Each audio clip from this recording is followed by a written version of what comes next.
Good morning. It is Friday. This is what I woke up to. It's already 8:25. Sun was being blocked by those two mountains. It's another guy back there and another guy in the front. Probably see his tent right there. And yeah, short day today. I'm just gonna pack it in and pack everything up, eat breakfast, and head down to Unicoi Gap, probably by noon, where I'm going to get picked up and go to a hostel and rest so I can drive home tomorrow morning.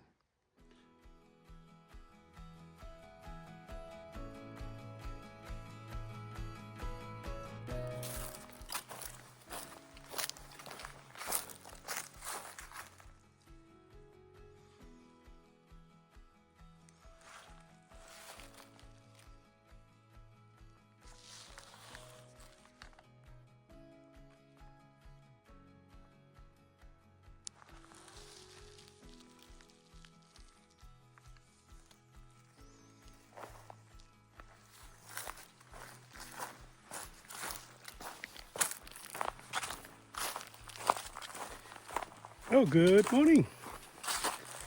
It's day 7, and I decided to call it. This is my last day of hiking.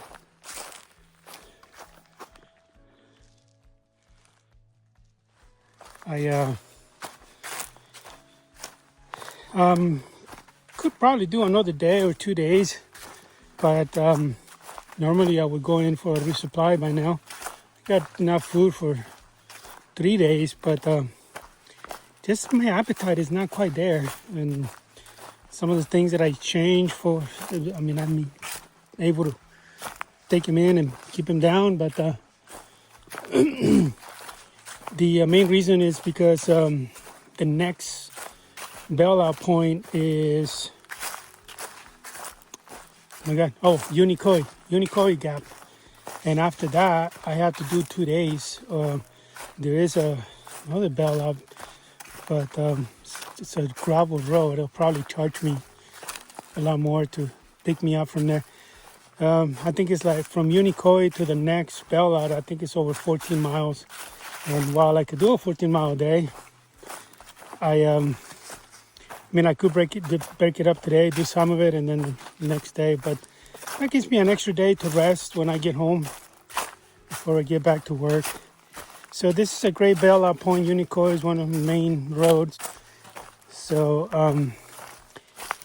it's only 5 miles from the campsite where I'm at. I stopped last night at Chattahoochee intersection, Chattahoochee camp. There's not really official camp, but there's places to camp there. There's also water, but I didn't need it. I was carrying 3 liters from the last stop since I misjudged my camp. But I got to the Chattahoochee intersection, and I just decided there was one guy there that's already sitting up by the sign right on top of the to get a good view of the sunset and the sunrise. So he had the premium spot, but I knew that was going to be windy, so I went down the little forest road on the right, south side, and then there was another guy over there farther down. I took the first spot that I came across. So there were 3 of us there last night. I went over there to say hi to the guy that was on the forest road. It turns out I knew him. I met him at the Green Dragon Hostel last Tuesday. He was staying there, and he had gotten dropped off. Actually, that was Monday night. He had gotten dropped off Tuesday morning at Neil's Gap, and I went to do my errands and all of that. And when I started hiking at noon at Neil's Gap, so he was already half a day ahead of me, but I caught up to him. I guess on the last push I did yesterday, I caught up to him. Otherwise, I wouldn't have seen him. So he told me that he had the Green Hostel, Donna or Bill, line up for pickup at noon. And that matches my time, so I gave her a call, because I am going to go back to the hostel and clean up before I go home, get a good rest for the long drive. And yeah, they are gonna pick me up around noon, but I'm gonna get there a lot sooner. So I'm going to hike to Blue Mountain Shelter, and I think there's a good view up there. And I'm just gonna do a long break, relax one last time on top of the mountain before I go home. I'll give Donna an ETA, hopefully an hour from there, and they can come pick me up. So, last day.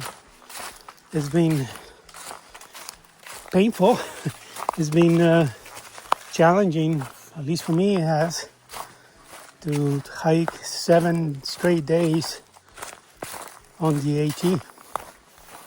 A lot of the true hikers always start slow, short distances, and take a lot of breaks, even zeros in those 7 days. I only took 1 rest, and I did not take a zero. It was more like a hero. Went into town food, and slept in a bed 1 day. So that was pretty good. However, I don't think I told myself this last time I was at the foothills, that I wasn't going to come back to the foothills until I would drop some weight, because it is quite painful for a heavier person on the knees. And that's what I'm experiencing right here. While I'm not as heavy as I was back then, I'm still pretty heavy. But while I still have health, you never know what tomorrow is going to be like. You only, what's the saying? You're only guaranteed today, or at least the moment you're in. Tomorrow is not. So I decided to come anyway. Figure I would just go slow, but I was definitely taught a lesson or learned from this. The number one thing I learned is not to plan your route based on mileage that you think you can do. You have to look at the elevation map. I only glanced at it, and I had no idea how many feet of gain I could do in a day. So as it turns out, 3,000 is feet of elevation gain in 1 day is kind of like the limit on the high side. If I keep it to 2,000 to 2,500, it's manageable. In the miles, just whatever drops in those miles, that's fine as you get started on a hike and build up to it. So lesson learned. I will plan it that way next time for sure. Look at the elevation gain a lot closer.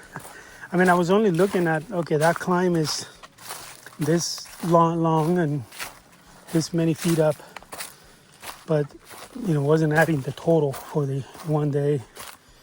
So all right, guys, I better put the phone away. I am going down. I know the phone does not capture the steepness. See, that's way down. This is eye level, actually. I'm gonna put the phone away. Use both hands. Don't need to twist an ankle here in the last day.